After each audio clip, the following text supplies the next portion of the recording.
Thank you very much, and it's such a pleasure to be here. Muchas gracias por invitarme.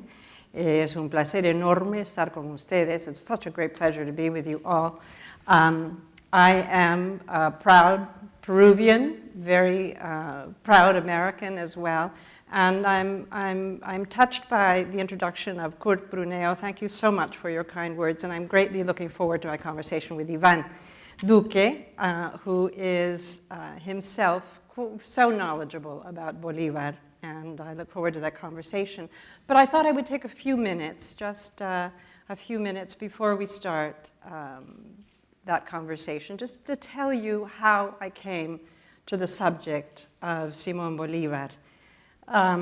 My whole sort of mission, if I may say, as an author, certainly not as an editor I started, as Mr. Bruneo said, in publishing, and then went to the Washington Post as the literary editor of the Post. But I started writing very late in life. Of course, I had edited a great deal of other people's writing, but I started writing probably about 17 years ago, which is late in life. And I took it upon myself in my writing career. It was a very, very determined decision to describe what it meant to be a Latin American to English-speaking readers. And that was really my intent. And you must know, if you know Latin America, the wonderful historian Germán Arciniegas, Colombian historian, whom I had the great privilege to work with when I was just starting, really, as an editor in New York, as a book editor. And Germán Arciniegas had written, and has so many books to his credit, more than 50, I think, books to his credit. But he would always say to me, no, no, no, there are not 50 books in my head. They're all one book. I am describing the history of a hemisphere, and it's all one book. And that's very much how I came to feel about my own books, which are a sort of a kind of potpourri of memoir, novels, history, biography, books about writing, but they all are one book in that they attempt to describe what it is to be of Latin American identity. And I began to play a game with myself, almost like a parlor game, to try to come upon the one person whose life represented most territory, represented most history, represented a pivotal time, a sort of crucible moment in Latin America from which we all have sprung. And that person, to me, became more and more clearly the person of Simón Bolívar. I felt that in his story, I could really get at the character of a people. Now, you may like him, you may hate him. He's a very, is one thing that I did learn in the process of researching this, and it had been a lifetime, really, of researching, was that he is alternately loved and hated right through the continent. The Venezuelans, of course, idolize him. The Colombians revere him, but they also revere his enemies, the people who might even have wanted to assassinate him. The Ecuadorians are very grumpy about the fact that he said some not very nice things about Ecuadorians as he was writing his letters. It became very evident looking back that he had some strong things to say about the people of Pasto and the people of Ecuador in general as he was going down toward Guayaquil. And of course, the Bolivians honor him because he honored them. And the Peruvians tend to dislike Bolivar very much because the Peru, after Simón Bolívar, was a reduced quantity, this medulla of power in Latin America, this direct line to Madrid that Lima was, and that Peru, the viceroyalty of Lima was at the time, became an ordinary republic. It shrank. It was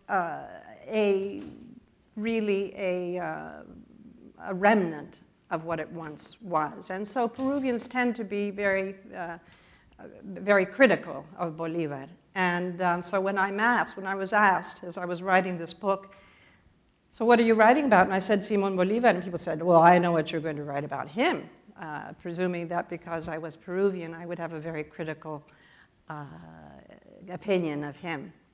I came very much, in biographers' work, propinquity breeds contempt. And the more you spend time with your subject, the more you're likely to see the flaws.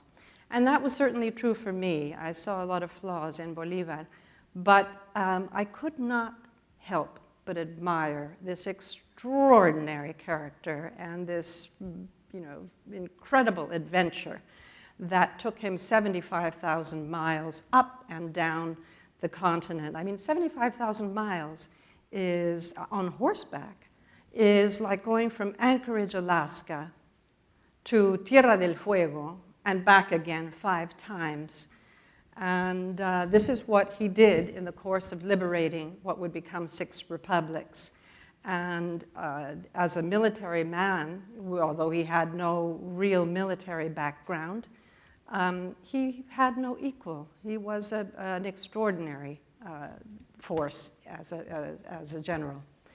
And I began to realize that if I wanted to tell the story of a Latin American identity, the moment at which we became who we are, Simón Bolívar was really the one person who embodied that moment, that spread of characters whom we are, that identity, that deep identity of Latin Americanism that we are.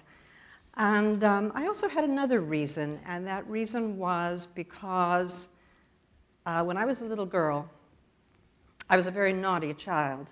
And growing up in Lima, I was always sent to my grandparents' living room to think through my badness. And so this happened quite often because I was naughty all the time. I had a big mouth. I said all the things I shouldn't have. And I liked to play pranks. So I was very often in that living room of my grandparents where there hung 3 great portraits, one on each wall in front of me. And I was made to sit in a hard stool and contemplate my ancestors and how ashamed they would be of me. And so I became very interested in who these people were. The one portrait on the right was of a very, stern-looking general with a big red band across his chest and sort of a very hard-looking man, very sad and very sort of dignified. And he was looking across the wall at the portrait over here, which was a very wan, beautiful, sort of wistful-looking woman, young woman, who was looking back at him into eternity. These 2 faces were looking at each other. And the man over here, the portrait over here, was a Brigadier General Joaquin Rubin de Celis, who was my great-great-great-grandfather. And he was a Spaniard who had fought in the Battle of Ayacucho. He was the first to charge before anybody else, and he was the first to fall and be killed. And the woman on the other side of the room was his daughter, whom he had never met, because when he left Lima to go with the expeditionary forces up to, with the Spanish army up to, with Canterac and La Serna up to the mountains, up to the Andes, he left his wife behind pregnant. So the woman over here was the daughter he had never met.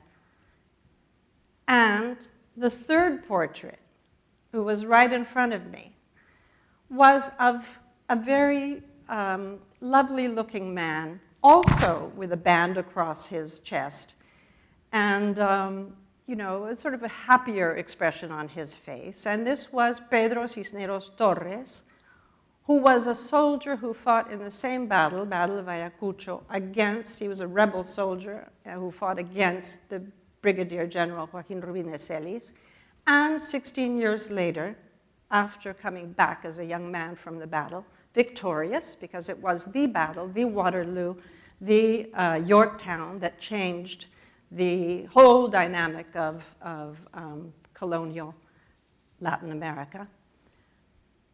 When he came back, he married that 16-year-old girl. And so all I could think of was the fact that rebellion, badness, wickedness, because how wicked was that a young man should go riding off to kill what would eventually become his father-in-law, dead.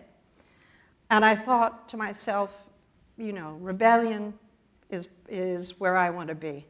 And so it took me many, many dozens of years to get from that hard stool to actually describing the Battle of Ayacucho and describing the life of the man who actually was not there. As you probably know, Sucre was the one who prosecuted that battle for him, but who had brought liberation from republic to republic all the way down the continent, Simón Bolívar.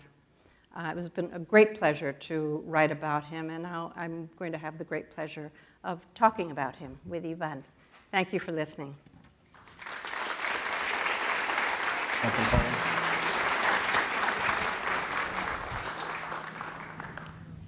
Marie, thank you for being here at the Inter-American Development Bank and at the Cultural Center. This is your house, and thank you all of you for being here tonight. Pleasure.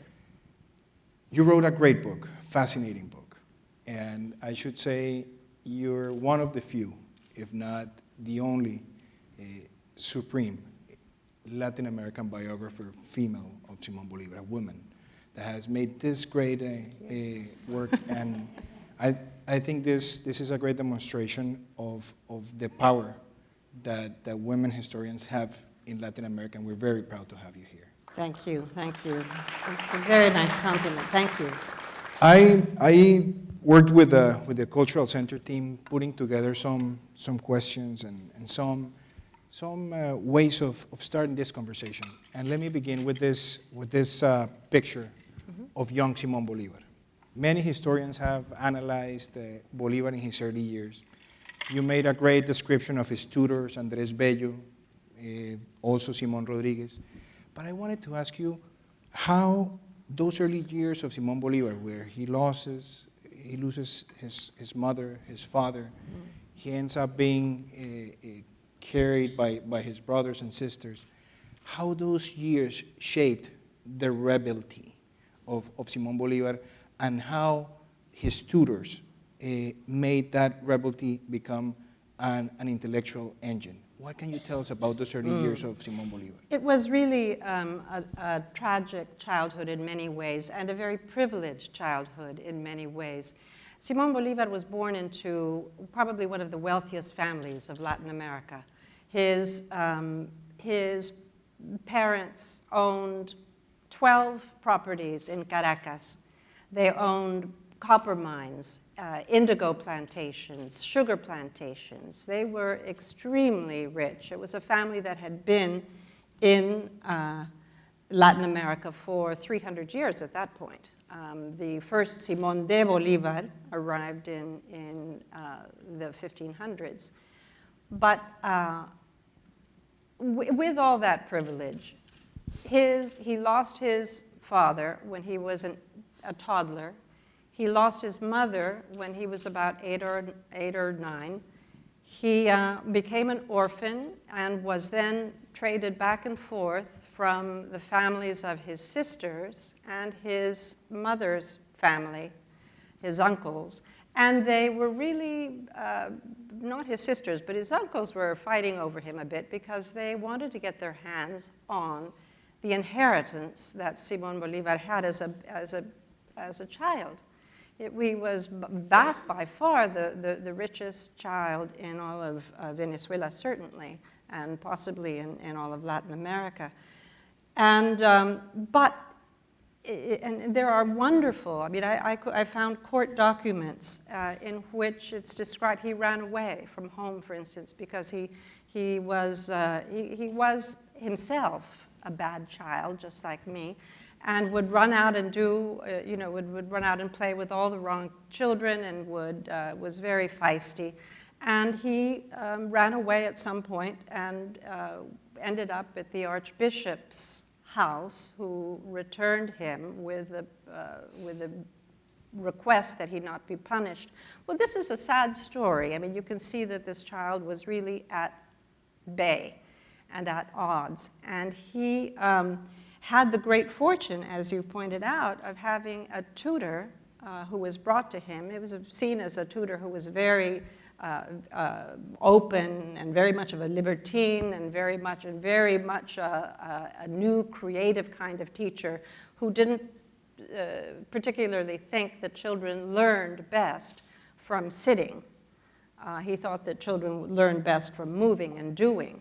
And so this was the perfect teacher for Bolivar. But, thereupon, traveling to Spain to continue his education at the age of 16, he met and fell in love with a beautiful young woman who was actually Venezuelan of origin, but lived in Madrid, and they married after a year or two. He was very, very young, and her father made them wait to test his passion.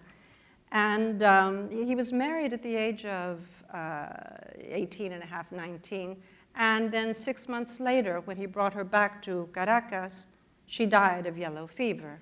So you can imagine, one death after another, one loss after another. And he wrote many years later, had my wife not died, I might have been a happy, owner of a hacienda somewhere raising sugarcane.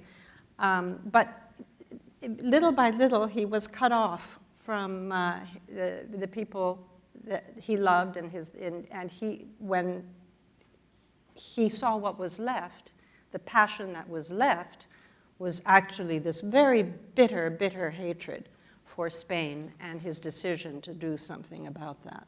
So. You were talking about Maria Teresa del Toro, his wife, and now we see this picture when they got married in Spain. He returns back with her, wishing to have this incredible family. He faces her death, and he goes back to Spain. He goes back to Europe. Right. And he starts trying to search for his soul and try to experience new things. And he meets again Simón Rodríguez in another stage of his life. Simón Rodríguez not only is a friend, but his tutor. And during those years, they travel together, and they end up in Rome, Monte Sacro. Yes. And he makes this pronouncement that from then after, he will become a liberator and fight for liberty in his country and in Latin America. What happened during those days in Italy? What happened during those trips with Simón Rodríguez? What made Simón Rodríguez so influential on Bolivar during those days? And let me also add another thing. Simón Rodríguez, by that time, had already traveled in the United States of America. He had been in Baltimore. He had seen the American Revolution already in function. Right. How Simón Rodríguez, in that trip in Europe, changed the mind and hearts of Simón Bolivar? Well, Simón Rodríguez, who was the tutor, Bolivar's tutor at such a young age, was really incredibly influential in Bolivar's life. Bolivar went back to Europe really because he was lost after his wife died, and he couldn't concentrate, and he wanted to distract himself. He went back to Paris and lived a kind of dissolute life. He had kept a ballerina lover, And he spent time with really going to parties and spending himself drinking too much, smoking too much, staying up wild hours, partying really, until Simón Rodriguez came and saw this young man who was really wasting himself and probably trying to kill himself in the process of this kind of crazy bohemian life that he was leading. And Simón Rodriguez said, you know, you're at wit's end, and we need to bring you back. And the way that he brought Bolivar back was the way that he always had brought him back as a child. He said, let's go for a walk. And they went for a walk all the way through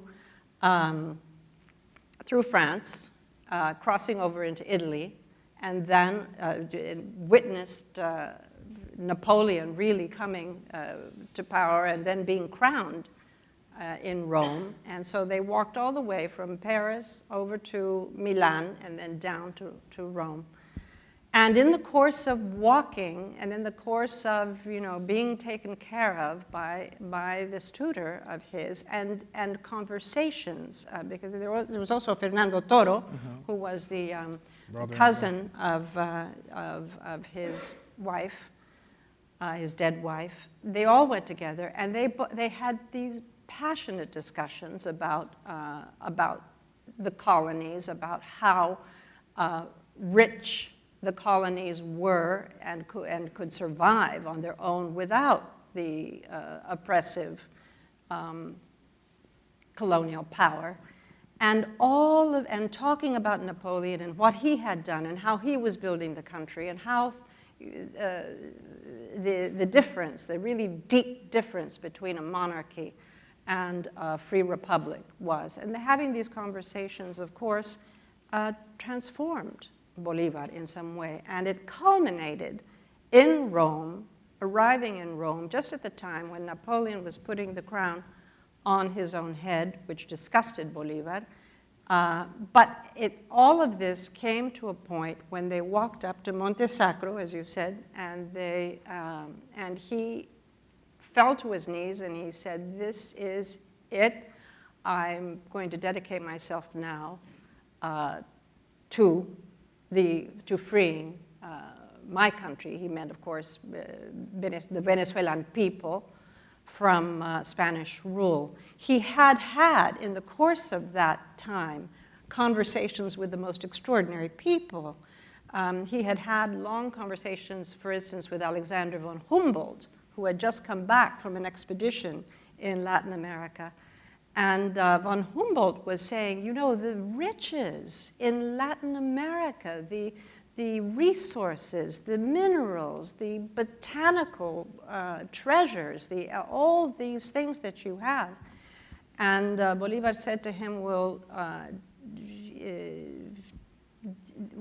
we should be governing those things ourselves. The people who have been there for hundreds of years, not the people in Spain. We should be governing ourselves. And von Humboldt said to him straight in the face, well, maybe so, but there has yet arrived the man who can do it. And of course, he was sitting right in front of the man who would eventually do it. Now that you mentioned von Humboldt, I also had him here in another picture. Von Humboldt makes this incredible travel throughout the region. He makes this incredible writings. And he had very personal conversations with Bolivar, but also social conversations among the friends of Fanny de Villard. Yes. Do you think Humboldt's influence on Bolivar was more intellectual, or more revolutionary, more of the intrigue that we had to do the search for our treasures and building our own by the time he meets him? Or do you think that it's something that was also triggered by Simón Rodriguez during his last stage of his trip in Europe? Well, I think von Humboldt had a tremendous influence on Bolivar, but he probably didn't know he had. And you have to imagine this circle of salons and parties and whatnot. And von Humboldt was attending parties with Fanny one of Bolivar's lovers. And so this was all, the society of the time. And when they actually, when Bolivar got to Rome, von Humboldt was there also. He went from Paris to Rome because he had gone to see the Napoleon's, canonization. But, and coincidentally, von Humboldt's brother was the ambassador to Rome from Germany. So this was all a big, Bolivar had a lot of exposure to the Humboldt family.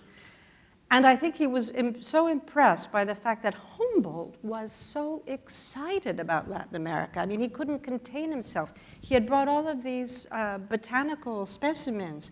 He was, showing to everybody he could find. They would come and visit him in his apartments of all these things that he had brought from Latin America that no one had ever seen. Bird feathers, leaves, minerals, gold, silver, all of these things. And Humboldt himself was so passionately excited about this that I think that infected Bolivar even more to realize that this, if we have all these things, if in fact we are not this, backward country or continent that works for the benefit of the Madre Patria, we are something ourselves. I think that had a great effect on him.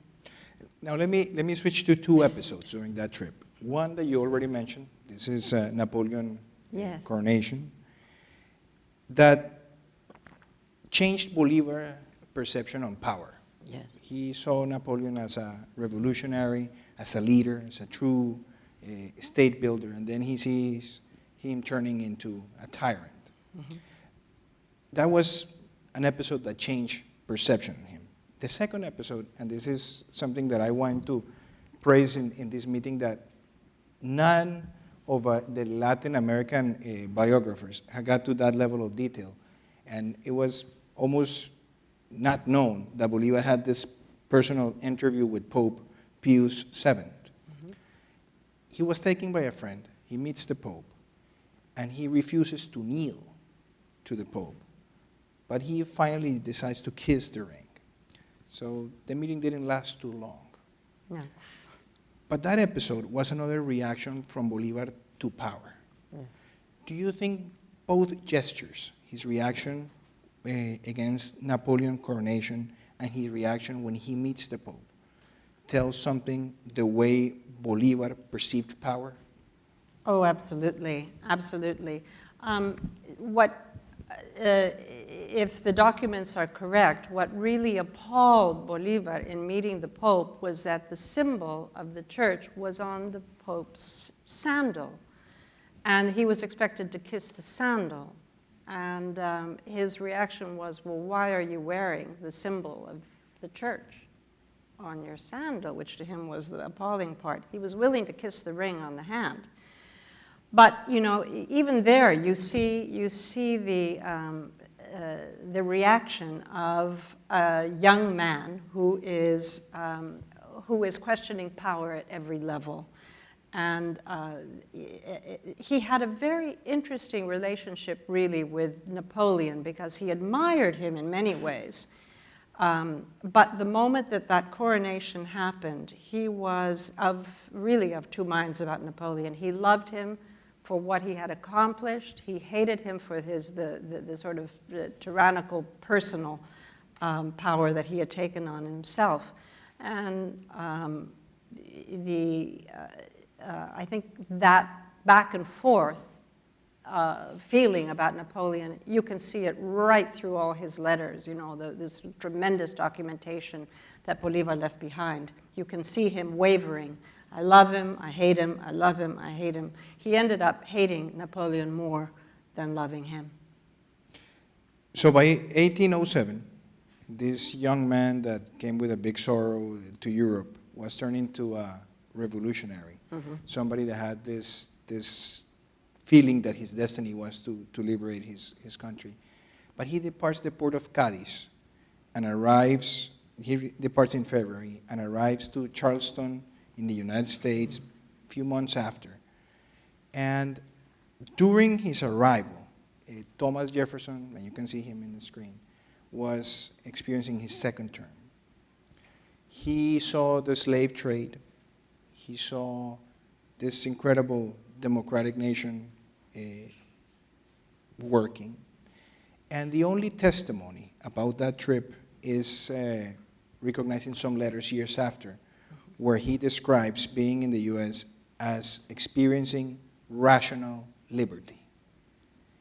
How do you think that trip in the United States, where there's very few elements of judgment on how that shaped Bolivar, was reflected in the term rational liberty?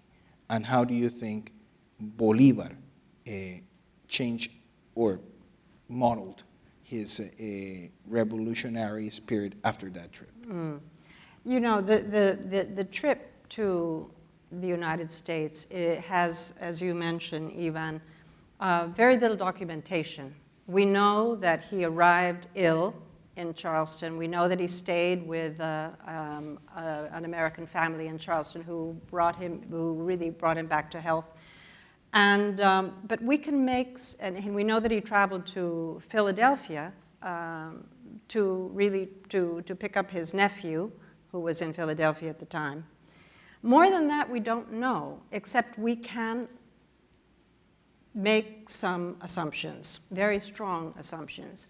He arrived in Charleston during the time, this was 1807, during the time when the slave trade was at its peak. And if you've read American history, Gordon Wood has written a beautiful book called Empire of Liberty, in which he describes precisely that period in this country between 1805 and 1835, about that time, when the largest GNP of the United States of America was the slave trade, because it was the money that was earned for slaves, the selling of slaves, and not only the slaves themselves, but the work that they did. They were holding up a huge economy of cotton trade, of the whole agricultural South. So slavery was driving the economy of the United States at the time. You could not fail to see that. I mean, if he arrived at the port of Charleston, that's where the trade, if you've been in Charleston, you know, right there in the marketplace was where the trading was being done. And then to travel to Philadelphia, we can assume, I mean, this was a period of great sort of work in the United States. Things were being built, things were being, businesses were being established. It was a great sort of building time. So we can imagine these things that Bolivar must have seen and walked through, and the conclusions to which he was coming about the differences between the United States as a free country and the places that the very continent that he himself wanted to be free. But it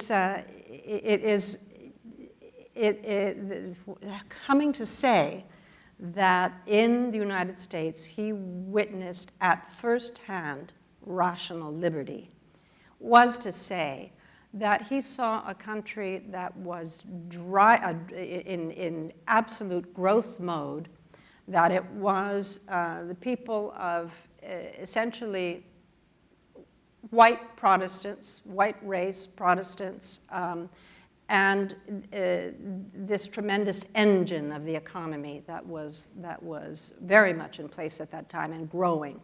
And in fact, it was just about that time that the Lewis and Clark expedition was going out to expand the country even more. So that notion of the rational liberty at first hand, to me, what it says is that he saw a kind of democracy, which is what he very much wanted for his own country, and the Enlightenment being put into practice in a way that probably could not be repeated in his own land. After he departs from the US, he arrives in Venezuela. And I'm going to talk about a character, and this is Francisco de Miranda. Mm-hmm. He arrives in Venezuela. He experiences the Grito de Independencia at the same time that Napoleon invades Spain. Right. And this rebel movement begins expressing the need of having a self-governed state with a military structure, with an economic structure. And he was sent to Europe again, looking for this guy, mm-hmm. Francisco de Miranda, who had participated in the American Revolution, who had participated in the French Revolution, and was this great mastermind of war and peace and diplomacy. Mm-hmm. And he asked Miranda to come back to support this revolution. Mm-hmm. Miranda arrives in Venezuela and makes Bolivar a military. And one of his first posts was Puerto Cabello. Bolivar loses Puerto Cabello in a confrontation with Monteverde and his officials. And he has this great discrepancy with Miranda. Miranda's taken over by the Spanish forces after a peace agreement, and Bolivar gets a passport to leave Venezuela. It was a love and hate relation. Mm-hmm. How can you describe how this relation among two friends, and between somebody he admired and somebody that was an iconic figure for the whole region, turned into this disastrous relationship from then and ever? Absolutely disastrous, completely disastrous. Miranda was a fantastic figure, a fabulous figure, a great adventure hero in many ways. I mean, he has, as you say, he had participated in all those revolutions. He had befriended all the powerful people of Europe. He had spent time with Catherine of Russia, trying to get her to fund his revolution. He was trying to do essentially what Bolivar would try to do later. He was trying to do it earlier, and he was getting he was getting some support. He actually got support at one point from the family of John Adams, who actually got him a ship, and yet it was a terrible misadventure, really.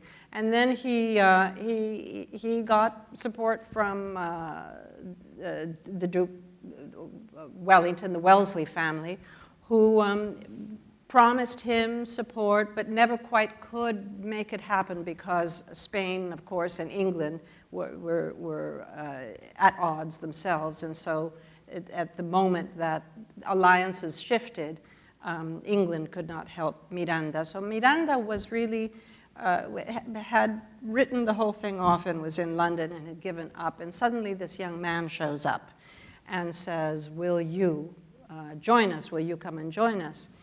And is persuaded to go back with Bolivar after a failed attempt, a drastically failed attempt in 1806 when Miranda tried to invade Venezuela and was ignored completely and sent off in ignominy. But Bolivar persuades him to come back, and here is a very young man with a very old man at that point, not old from where I'm sitting right now, but old at the time. At the point when Bolivar is given probably the most responsibility he's ever been given, which is to protect Puerto Cabello. He was actually given the task of protecting the town, not the fort. Puerto Cabello was the largest fort with all of the equipment and ordnance and arms and munitions that the rebel army had been able to gather. And it's sitting up in the port, and Bolivar is asked to guard the town. And what happens at the fort is that there is a prison uprising, and the guards actually free the prisoners, the Spanish prisoners. And there is Bolivar thinking that he has a very ineffective job guarding this little sleepy town, suddenly with Puerto Cabello and all the Spaniards being freed, And he is fighting a whole, now a battalion of Spanish officers who are coming down from Puerto Cabello. He loses. He loses miserably. I mean, he staggers away with probably half a dozen people. And he shows up in Caracas and absolutely destroyed. His spirit is destroyed. He's apologizing to Miranda. Miranda has, of course, to lose Puerto Cabello was to lose everything because all the equipment was there. And Miranda then surrenders to Spain. And this angers Bolivar so much to the core of his being, that this surrender, instead of to keep fighting, to keep going, even if he had encountered this terrible loss of Puerto Cabello, to keep fighting, for Miranda to surrender at this point was to him the worst act of treason. And of course he turns around and turns Miranda in to the Spanish. And Miranda is carried off, shipped off eventually to the worst dungeon in Cádiz with a big iron lock around his neck, and dies in prison, gets shuttled off to a mass grave, and that's the end of Miranda. Terrible story. And for critics of Bolivar have always said, how could he do that? How could he do that to Miranda? And the question is that he felt that the betrayal was so profound to surrender just at a time when things were going badly, but to Bolivar it was the essence of traitorous behavior. After that episode, Bolivar leaves Venezuela, passes through Curaçao, and then he ends up coming to Cartagena, and as an official, as a military. And he offers his service to the independent state of Cartagena. And that's where Bolivar, the warrior, begins his career. Mm-hmm. And he says, I was, as a military, born in Monpós. Mm-hmm. And then he starts turning into a liberator and winning battle over battle. But he faces, during the course of his life, many enemies. Mm-hmm. Monteverde, Murillo. And let me put this question to you. Here we see on the screen two characters. On the left, Tomás Boves, mm-hmm. the brutal royalty defender in Venezuela. He was a gypsy, turns into a military. And then you see another figure on the right, Agustín Agualongo, an indigenous leader that was the resistance for Bolivar in the south. Mm-hmm. He almost couldn't defeat Agualongo. Mm-hmm. How was Bolivar shaped by his enemies? You think Boves, Agualongo, Monteverde, Murillo, each one of them left him a lesson that made him the great military figure that he was? And let me add another thing. How do you judge la guerra a muerte that Bolivar declared on all the Spaniards? The wars of independence were supremely violent. The violence was not to be believed. Whole towns were razed, whole populations diminished. By the end of it, a third of the population was gone. The entire expeditionary force of Spain was reduced to, just a few battalions. It was a terribly bloody war, and it was really a combination of a revolution and a civil war. So it was, imagine fighting the American Revolution, the Civil War at one time, and losing even more, because during the Wars of Independence, they lost vastly more people. It was a very bloody war. At every turn, each side learned to be more violent, to escalate the violence, and they learned the violence from each other. Bolivar was shaped by his enemies, as you say. Boves was absolutely just the carnage that he created was truly horrible, and Bolivar answered in kind with the same kind of carnage. Not to the degree, I mean, there are stories, there are the Sassuola, for instance, who, you know, was a very famous general on this royalist side, who would collect ears of the killings. And he would collect ears so that, you know, they would hang the ears on their hats, hang the ears on their whatever they were wearing, and they would ride through with all these ears flapped. You could imagine the obscenity, the absolute, and the kind of jadedness that had occurred. Death came very cheaply during the Wars of Independence. It got to the point, though, because what was happening was that in every engagement, the soldiers would go from side to side, depending on who was winning. If one side, if the royalists were winning, they would defect to the royalist side so that they would not be taken prisoner and killed. The same went the other way. So you can see that the allegiances were very, very fluid at the time. People were just trying to survive. And so many of the rebel forces had been engaged at the last minute, a lot of them taken from hospitals, a lot of them boys, 11 years old, 12 years old. So you have this very fluid thing where people were switching sides all the time, and Bolivar decided that he had to make an absolutely clear declaration of the guerra a muerte, which was the war to the death, that if you were on the royalist side or had any kind of royalist tendencies, you were dead. He was ordering all royalists to be killed. And it's a very controversial decision in retrospect, because how can you, if people are surrendering to you, how can you kill them for being Spanish or for being, royalist officers or whatever? It was a very controversial decision, but he always said it was the best decision he made, because what it did was clarify everything. No more defections. You either were with me or you're against me. And so it was at that time, I mean, the war to the death only lasted a very few months, but it was at that time that it gelled. And suddenly, his army, his liberating army, was a liberating army, and it wasn't defecting to the other side and switching sides all the time. So it was something that actually had a rationality behind it, although it was, it was a terrible thing, and it created a great deal of bloodshed at the time. Thank you, Maureen. Let me switch to another topic. There are very few portraits of Bolivar without wearing a uniform.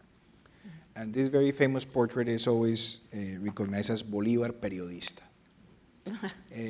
Germán Arciniegas and many other historians have said that Bolivar was the best writer of his time in the Americas.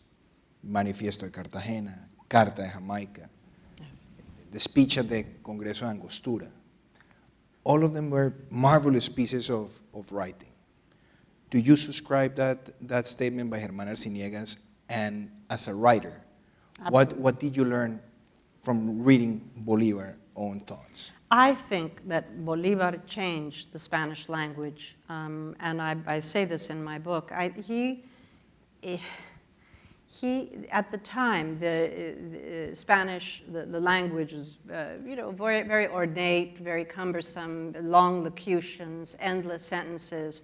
And if you look at Bolivar's writing, which is 32 volumes of letters and declarations, and the writing is some of the best writing I think I have ever read in Latin American letters. I think he changed the language. I think his way of expressing himself, and mind you, it was all done on the run, in battlefields, and in exile, in the course of attack or retreat. he was writing these letters, and very often he was writing them, he was dictating 3 or 4 at a time, you know, in the way that Julius Caesar did and Napoleon did. I mean, they with 3 or 4 secretaries, and they couldn't keep up with him, so he was dictating them, you know, several letters at a time. And even so, you look at those letters, and they are very artful. His linguistic abilities were quite amazing. He felt language was a weapon. And, you know, people, the Spaniards laughed at him because he would take this printing press, and he would have the printing press carried by the people, by the soldiers or by mules or whatever, but he was insistent on taking the printing press into battle. And he used it. I mean, he printed broadsides, he did declarations, he did all kinds of writing as he went. But I do think that his language, which was fresh and vibrant and sort of free of the ornate locutions that people were used to at the time, was very new and very special and really quite beautiful. So Bolivar was very strong as an intellectual and also as a military leader. Mm-hmm. And one of the greatest books that I've read about military history is called Lincoln Generals. Mm-hmm. It describes Lincoln's relationship with McClellan, with Grant. In this screen, you have 4 generals that were very important for Bolivar. In the top left, Francisco de Paula Santander.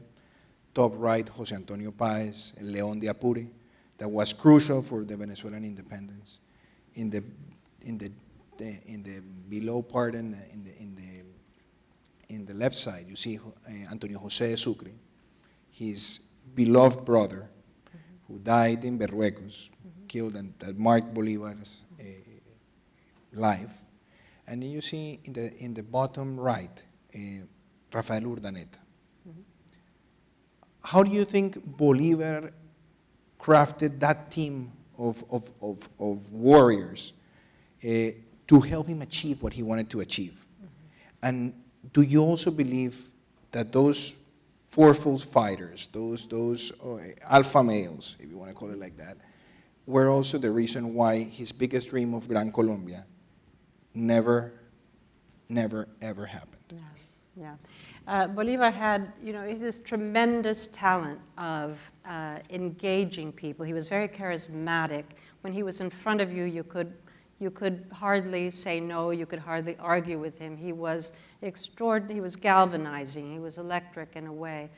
And Santander, who eventually they became bitter enemies, said, no, I don't want to be, you know, in the same room with him because he'll convince me and have me doing things that I don't want to do or believe in. He had such different relationships with his generals, and he was always fighting them in a way because they all wanted different things. Santander and Páez became themselves bitter enemies. They did not want this great vision of a unified Gran Colombia, which at the time was Venezuela, Colombia, Ecuador, and Panama. All that region was one.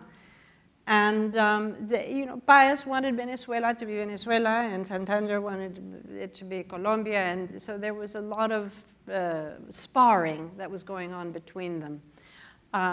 And Bolivar, who was much better in the battlefield, working really at the spur of the moment and bending the situation in battle at the moment to victory, really was very bad at politics. And he would say one thing to Páez, and he would say another thing to Santander, and he would, you know, and he would get in trouble. He would, he executed one of his generals, Piar, because for being divisive at a time when what they needed was unity. And when Páez became divisive in a time when unity was needed, he forgave him and actually made him dictator of Venezuela. So he was very uneven in the way that he treated his generals. He sort of worked at the moment in a kind of guerrilla war fashion.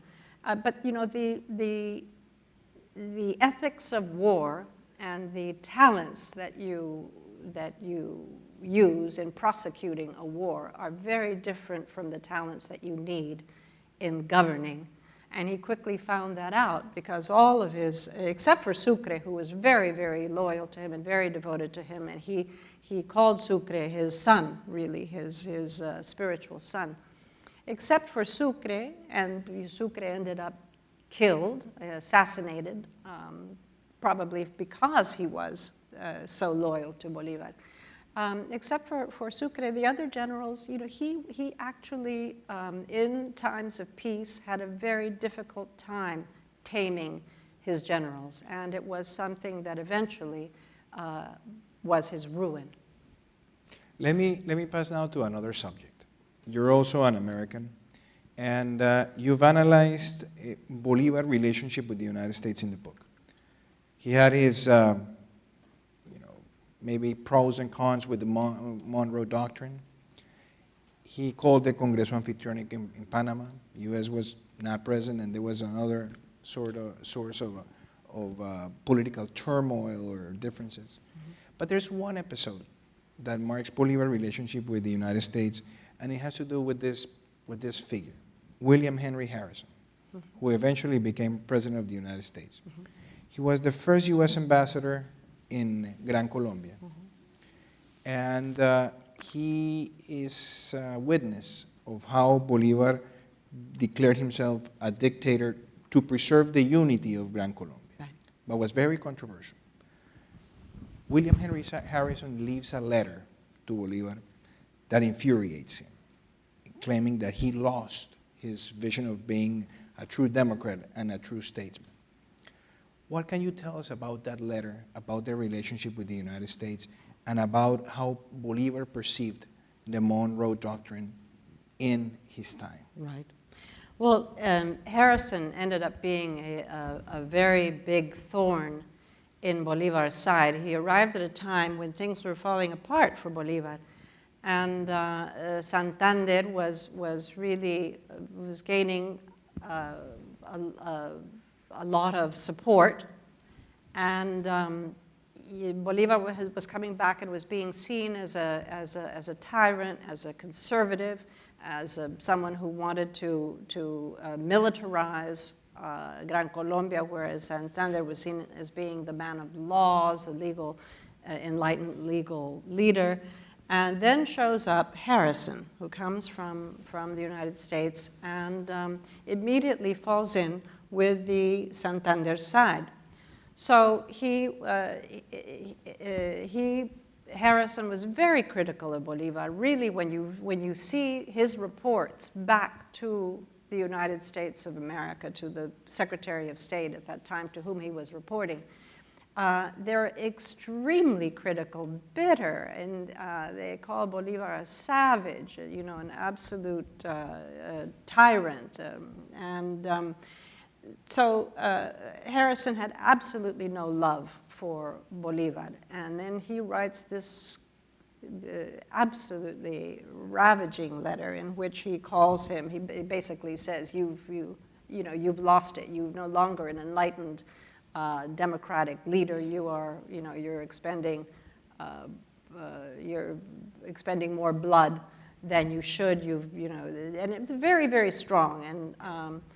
And Bolivar was really taken aback by this, but it sort of confirmed, in a way, his feelings about the United States, because by that time, he knew that the United States was not going to come to his aid.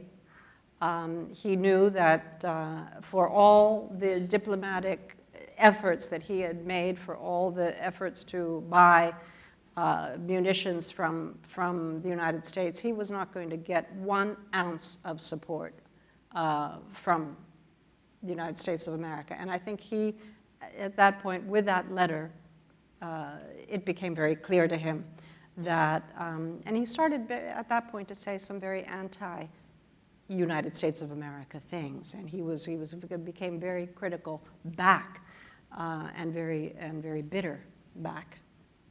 Thank you, Marie. I could stay for long on those topics, but let me pass to another subject that you are going to like. We have in the screen on the left side Manuela Sáenz and on the right side Fanny de Vilar.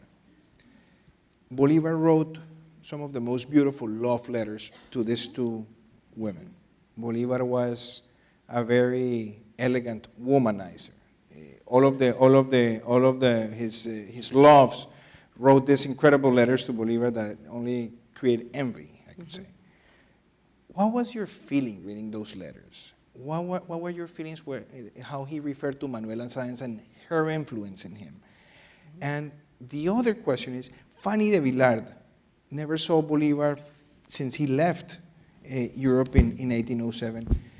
But during his last days, the only thing he envisioned was being back in Paris, sharing time with Fanny de Vilar, witnessing the coast of the Mar Caribe in Colombia. He only thought, and I quote the letter, Fanny, que la inmensa luz del Mar Caribe reine sobre nuestros cielos parisinos. Mm-hmm. What can you say about that? Well, Bolivar was really very good with the ladies. He loved to dance, number one. He loved, and he would do some of his best writing when he was dancing. He would go. He said other people need solitude to think. I need a ballroom.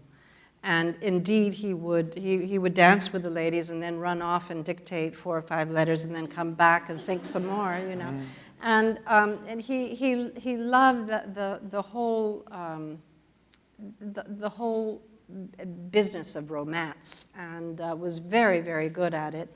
And he was being fed it, because every time he went into a town with his liberating army, out would come the parents with their lovely little daughters dressed in white with blue ribbons in their hair and saying, go meet the Liberator. And the Liberator, eventually would take these young ladies on as lovers. And everywhere he went, he had another one.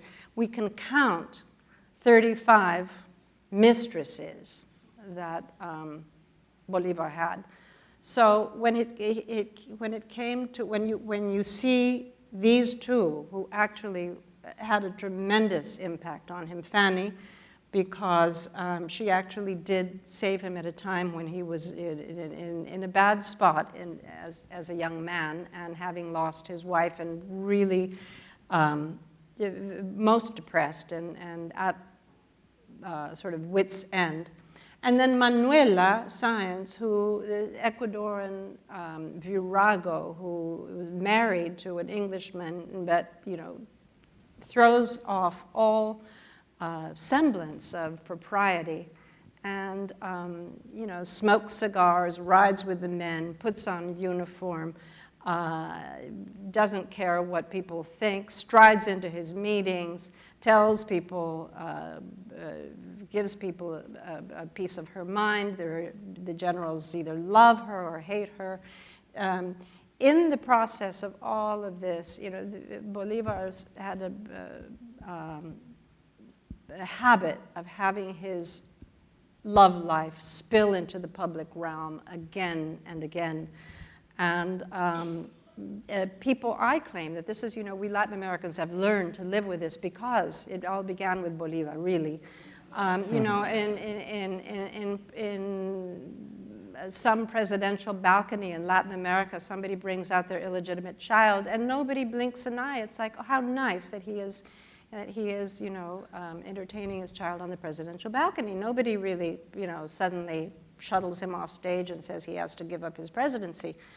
But this was the sort of life that Bolivar led. It was very open, it was very sloppy romantically, and he had the most, as you say, he left this most wonderful battery of letters, especially to Manuela, just lyrical, filled with love, filled with sex in some cases. I mean, very sexy letters in which he describes what he would like to do with Manuela when he sees her. You know, it was just absolutely breathtaking. But Manuela, at the end, of course, was, I think, the great love of his life. He never married her because he had sworn that he would never marry anyone besides his lovely young Venezuelan wife. But he adored her, and it shows in the letters. And he kept going back to her. He knew it was wrong. He knew it was bad. He knew she was too much. She was too crazy. She was too sort of scandalous. But he kept going back to her, and to Fanny, you know, the Fanny who kept writing to him until the very end of his life, saying things like, "Send me money," and suggesting that one of her many children might be, in fact, his. You know, that sort of thing. And he would, even at the very bitter end, send little medallions with his image in them to Fanny. It was really, he was completely a ladies' man, helplessly a ladies' man. Let me now pass to Bolivar's last days. There are very sad moments. Yeah.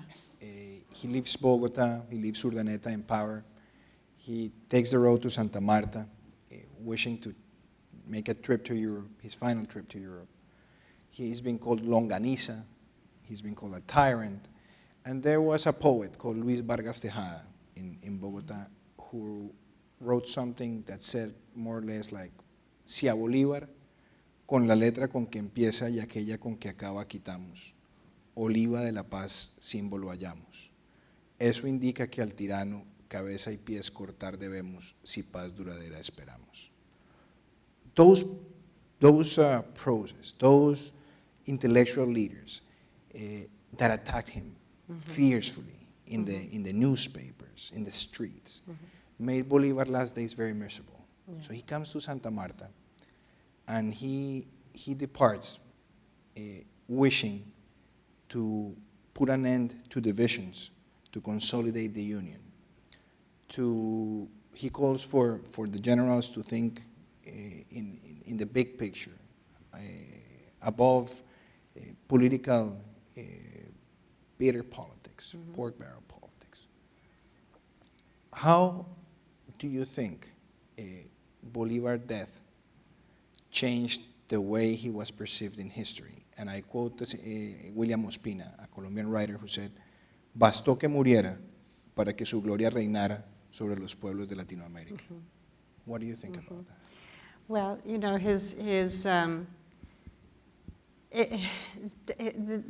the death, the misery, the poverty, because really he at that point was very worried about money, simple money. Where was he? How was he going to live in exile? He had given it all away. He had never collected his pay. Everything that he had been given in terms of crowns and swords and whatever, he had given all of it away. He had absolutely nothing. And so there he was, deathly ill, because by that time, assume it was tuberculosis, had completely taken over his lungs. He was emaciated, he was weak, he weighed something like 80 pounds, and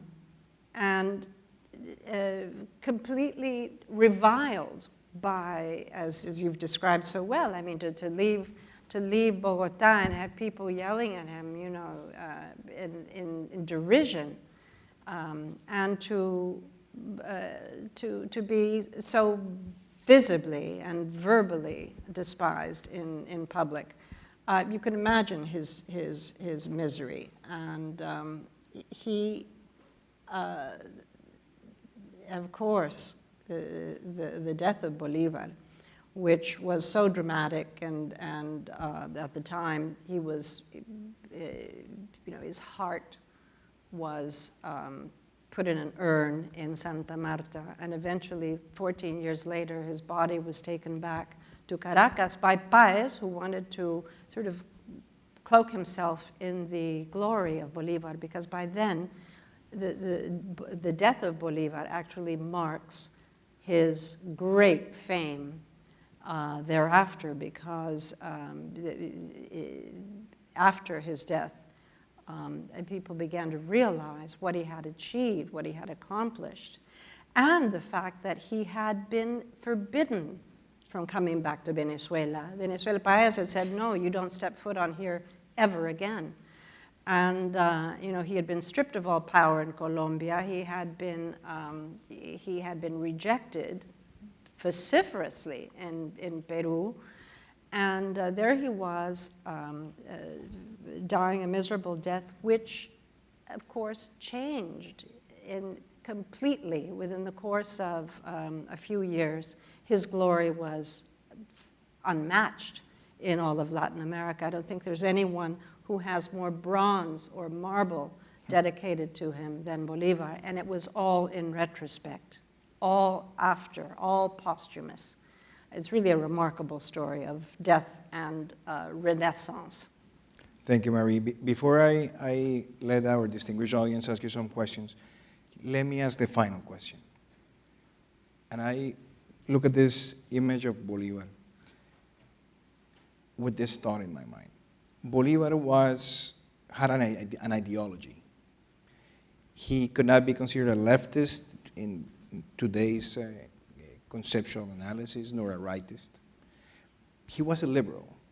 He believed, he read John Locke, he read Adam Smith, he believed in free markets, he believed in free media, he believed in the fourth power, he believed in the balance of institutions, he believed in the press.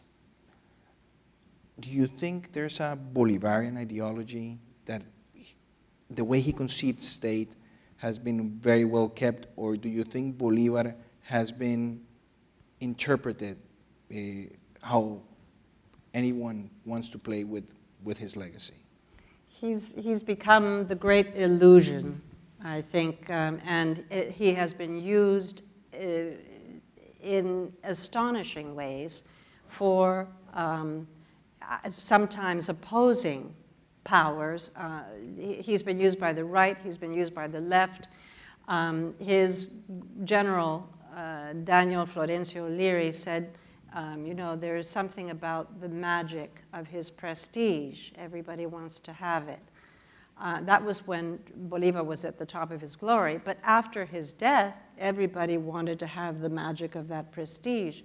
So his name was called for, completely contradictory reasons. He was, you're right, he strongly espoused Enlightenment views. He was deeply a liberal. He believed profoundly in the liberties and rights of man. He had been, I think, completely won over by Locke and by Montesquieu and by Rousseau. He was very much an Enlightenment man. But in the course of leading this very unruly revolution in the wars of independence, he had to sometimes make decisions that were contrary to what he believed in. I mean, there were taking on the mantle of dictatorship, for one, which he took on more than three times. And when he would say, I despise the dictatorship, but he took it on anyway, and he had to, he felt, in order to organize what was at that point chaos. And so there are, for every stripe that you may be, there is an example of something that Bolivar has done that you can use to support yourself. And that is exactly what has happened. So you have, Pinochet says he's a Bolivarian. Hugo Chavez says he's a Bolivarian. You can't find two more different people than that. But he is the most, what do you call it? I wrote a column for the New York Times, and the headline was, "The Go-To Hero." And I think that's eventually what Bolivar became, is a kind of the hero whose mantle everybody wanted to wear.